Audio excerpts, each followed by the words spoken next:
ಎಲ್ಲರಿಗೂ ನಮಸ್ಕಾರ. ನಾನು ಲಲಿತಾ. ಆಹಾರಶ್ರೀ ಚಾನಲ್ಗೆ ತಮಗೆಲ್ಲರನ್ನು ಸ್ವಾಗತಿಸ್ತಾ ಇದ್ದೀನಿ. ನಾನಿವತ್ತು ಕೆಂಪು ಮೆಣಸಿನ್ಕಾಯಿ ಖಾರ ಮಾಡೋದು ಹೇಗೆ ಅಂತ ತೋರಿಸ್ಕೊಡ್ತಾ ಇದ್ದೀನಿ.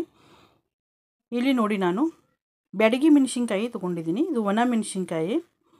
ನಿಮಗೆ ಖಾರ ಬೇಕು ಅಂದರೆ ನೀವು ಇದರಲ್ಲಿ ಖಾರದ ಮೆಣಸಿನ್ಕಾಯಿನೂ ಕೂಡ ಹಾಕ್ಕೋಬೋದು. ಗುಂಟೂರು ಮೆಣಸಿನ್ಕಾಯಿ ಅಥವಾ ಕಡ್ಡಿ ಮೆಣಸಿನ್ಕಾಯಿ ಇರುತ್ತೆ ನೋಡಿ, ಅದನ್ನು ಕೂಡ ನೀವು ಹಾಕ್ಕೋಬೋದು. ಈಗ ಇದಕ್ಕೆ ಬಿಸಿ ನೀರು ನಾನು ಹಾಕ್ತಾಯಿದ್ದೀನಿ. ಬಿಸಿ ನೀರು ಹಾಕಿ ಇದನ್ನು ನೆನೆಯಲಿಕ್ಕೆ ಇಡಬೇಕು. ತಣ್ಣೀರಿನಲ್ಲಿನೂ ಕೂಡ ಇಡಬಹುದು, ಆದರೆ ಬಹಳ ಹೊತ್ತು ಇಡಬೇಕಾಗ್ತದೆ ತಣ್ಣೀರಿನಲ್ಲಿ. ಇದನ್ನು 2 ಗಂಟೆ ನಾವು ಬಿಸಿನೀರಿನಲ್ಲಿ ಹಾಕಿ ಇದನ್ನು ನೆನೆಯಲಿಕ್ಕೆ ಇಡೋಣ.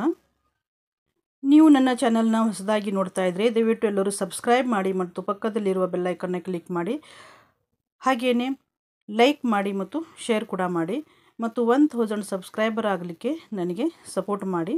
ಇದನ್ನು ಪ್ಲೇಟನ್ನು ಮುಚ್ಚಿ ಇಡೋಣ. ಈಗ ನೋಡಿ, ಇಲ್ಲಿ ಹುಣಸೆ ಹಣ್ಣು, ಒಂದು ನಿಂಬೆ ಹಣ್ಣಿನ ಗಾತ್ರದಷ್ಟು ನಾನು ತೊಗೊಂಡಿದ್ದೀನಿ. ಚಿಕ್ಕ ನಿಂಬೆ ಹಣ್ಣು ಇರುತ್ತೆ ನೋಡಿ, ಅಷ್ಟು ತೊಗೊಂಡಿದ್ದೀನಿ. ಇದನ್ನು ನೀರು ಹಾಕಿ ಒಂದು ಸಲ ಚೆನ್ನಾಗಿ ತೊಳಿಬೇಕು. ಚೆನ್ನಾಗಿ ತೊಳೆದಾದ ನಂತರ ಇದರಲ್ಲಿ ಮತ್ತೆ ನೀರು ಹಾಕಿ ಈ ಮೆಣಸಿನ್ಕಾಯಿ ಜೊತೆಗೇನೆ ಇದನ್ನು ನೆನೆಯಲಿಕ್ಕೆ ಇಟ್ಬಿಡೋಣ.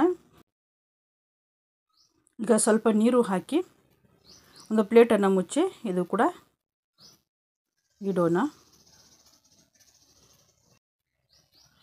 ಈಗ 2 ಗಂಟೆ ಆಗಿದೆ. ಇವಾಗ ಇಲ್ಲಿ ನೋಡಿ, ಹುಣಸೆ ಹಣ್ಣು ಮೆತ್ತಗಾಗಿದೆ. ಇದನ್ನು ನೀವು ಪೇಸ್ಟ್ ಮಾಡಿ ಕೂಡ ಹಾಕಬಹುದು, ಇಲ್ಲಾಂದರೆ ಹಾಗೇನೂ ಕೂಡ ಮಿಕ್ಸರ್ನಲ್ಲಿ ಹಾಕಬಹುದು. ಈಗ ಮೆಣಸಿನ್ಕಾಯಿ ಕೂಡ ನೋಡಿ ಇಲ್ಲಿ ಮೆತ್ತಗಾಗಿದೆ. ಈಗ ಇದರ ತೊಟ್ಟು ತೆಗೆಯೋಣ. ನಾವು ಎಲ್ಲ ಮೆಣಸಿನ್ಕಾಯಿ ತೊಟ್ಟನ್ನು ತೆಗೆದು ಇಟ್ಕೊಳ್ಳೋಣ. ಈಗ ಇಲ್ಲಿ ನೋಡಿ, ಎಲ್ಲ ಮೆಣಸಿನ್ಕಾಯಿ ತೊಟ್ಟು ತೆಗೆದು ಇಟ್ಕೊಂಡಿದ್ದೀನಿ. ಇದನ್ನು ನಾವು ಮಿಕ್ಸಿ ಜಾರ್ನಲ್ಲಿ ಹಾಕಿ ಈಗ ರುಬ್ಕೊಂಡು ಬರೋಣ. ಈಗ ಈ ಮೆಣಸಿನ್ಕಾಯಿ ಜೊತೆಗೇನೆ ನಾನು ಇಲ್ಲಿ ಈ ಹುಣಸೆ ಹಣ್ಣು ಹಾಕ್ತಾಯಿದ್ದೀನಿ. ಹಾಗೆಯೇ 1 ಗಡ್ಡೆ ಬೆಳ್ಳುಳ್ಳಿ ಸಿಪ್ಪೆ ಸುಲಿದು ತೊಗೊಂಡಿದ್ದೀನಿ, ಅದನ್ನು ಕೂಡ ಇಲ್ಲಿ ಹಾಕ್ತಾಯಿದ್ದೀನಿ. ಈಗ ನಾನು ಇದರಲ್ಲಿ ಉಪ್ಪು ಹಾಕ್ತಾಯಿಲ್ಲ, ಯಾಕೆಂದರೆ ಅಳತೆ ಗೊತ್ತಾಗಲ್ಲ ನಮಗೆ. ಈಗ ಮೆಣಸಿನ್ಕಾಯಿ ಜೊತೆಗೆ ಉಪ್ಪು ಹಾಕಿದ್ದೀವಿ ಅಂದರೆ ಅಳತೆ ಗೊತ್ತಾಗಲ್ಲ. ಈಗ ಈ ರೀತಿಯಾಗಿ ರುಬ್ಕೊಂಡಾದಮೇಲೆ ನಾವು ಇದಕ್ಕೆ ಉಪ್ಪು ಸೇರಿಸೋಣ. ನಾನು ದೊಡ್ಡ ಮಿಕ್ಸಿ ಜಾರ್ನಲ್ಲಿ ಮೆಣಸಿನ್ಕಾಯಿ ಎಲ್ಲ ಹಾಕ್ಕೊಂಡಿದ್ದೆ, ಆದರೆ ಅದರಲ್ಲಿ ಸರಿ ಆಗಲಿಲ್ಲ ಅಂಥೇಳಿ ಚಿಕ್ಕ ಮಿಕ್ಸಿ ಜಾರ್ನಲ್ಲಿ ಮೆಣಸಿನ್ಕಾಯಿ ಎಲ್ಲ ಹಾಕಿ ಇಲ್ಲಿ ಖಾರ ಮಾಡ್ಕೊಂಡಿದ್ದೀನಿ.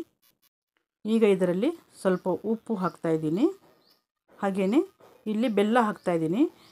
ನಿಮಗೆ ಸಿಹಿ ಹೆಚ್ಚು ಇಷ್ಟ ಅಂದರೆ ನೀವು ಹೆಚ್ಚಿಗೆ ಬೆಲ್ಲ ಹಾಕ್ಕೋಬೋದು. ನಾನು 1 ಸ್ಪೂನಷ್ಟು ಬೆಲ್ಲ ಹಾಕಿದ್ದೀನಿ. ಈಗ ನೋಡಿ, ಇಲ್ಲಿ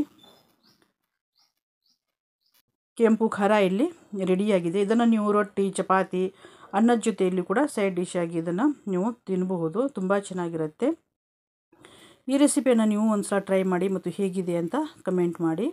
ಆಹಾರಶ್ರೀ ಚಾನಲ್ನ ವೀಕ್ಷಿಸಿದ ತಮಗೆಲ್ಲರಿಗೂ ನನ್ನ ಆತ್ಮೀಯ ಧನ್ಯವಾದಗಳು.